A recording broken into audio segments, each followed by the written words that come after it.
All right, Spurs fans, first and foremost, I sympathize with you. Okay, I want to let you know that because I remember in 2014 that Willian was linked on an agreed deal with Liverpool to come to Liverpool in the summer of 2013. And what happened? Chelsea swooped underneath Liverpool's legs and took the player from us. And I know exactly how you feel with Eze. And it is crazy because Eze had agreed personal terms with you. He was pretty much plotting his ways like, damn, it is what it is. I'm going to Tottenham. Kind of wanted to go Arsenal, but I'll level with Tottenham. And the fact that Arsenal comes in, takes him underneath your legs, no defense, no Hey, yo, question. we're gonna come the way Pause they that, gonna use you, pause the that. way they gonna use you.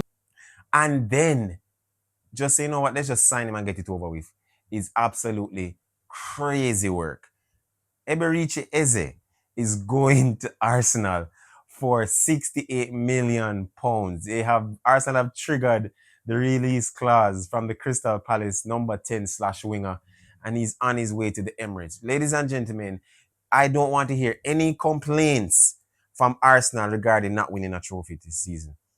I don't want to hear any complaints as relates to from Mikel Arteta as relates to not playing well, not having the best squad, not competing as best as he can with the squad that he has. He has spent over £1 billion in 6 years and has one trophy. One trophy.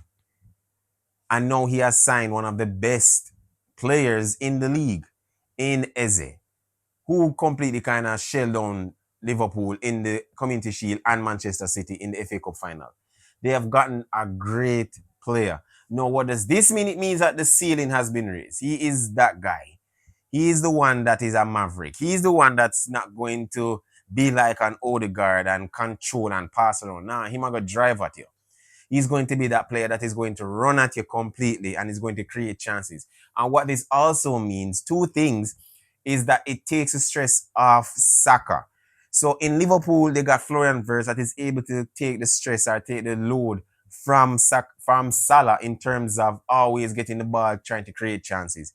Now Wirtz is able to do that, right, for Liverpool. But the fact that now Arsenal have signed Eze has now taken that burden away from Saka as much. So the creativity doesn't necessarily lie with Saka every single time. Now they have someone who is able to create on his own in Eze, who is a maverick, who is not set to a particular system or structure that is going to run at players consistently and is not going to tiki-taka his way around the 18-yard box. He's going to fire, right? And then also the second point is that they are going to get more creativity from him that is enabling Gyökeres to run in behind when the ball is passed from the center of the pitch, like a nice through ball that is able to convert those chances consistently. And it's up to him to score because they've invested another 60 or near 70 million for Gyökeres.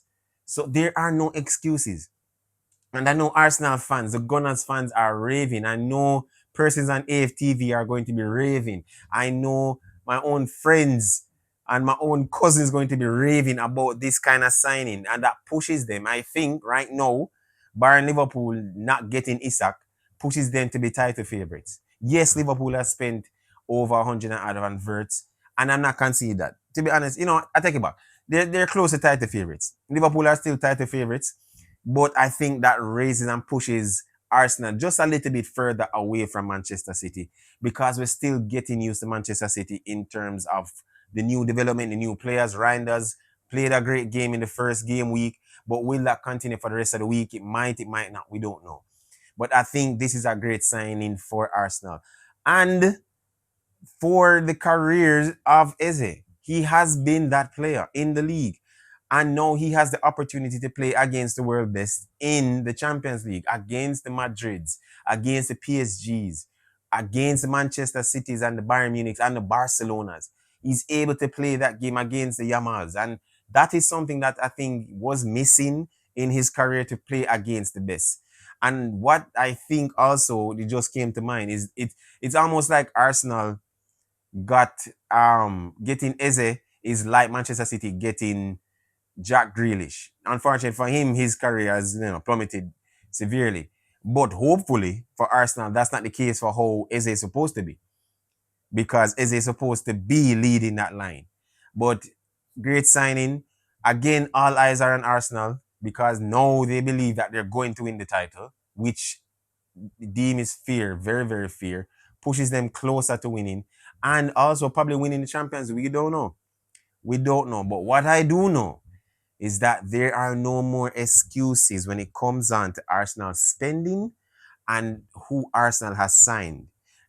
Yesterday, they were complaining about Trossard and re-signing him. Yesterday, they were complaining about Martinelli and the possibility of keeping him and extending him. Now today, Kai Havertz was ruled out with a knee injury. Want to let that sink in. So again, there are no excuses. This is the season. This is the season. History has shown over 20 years ago, Arsenal coming third 3 times in a row, and then the following season they won. So, Arsenal, can you do it? Let me know in the comments what you think. Like, share, subscribe. Thank you for those who have subscribed. Keep on subscribing. Hit that notification bell. Until next time, guys. Peace.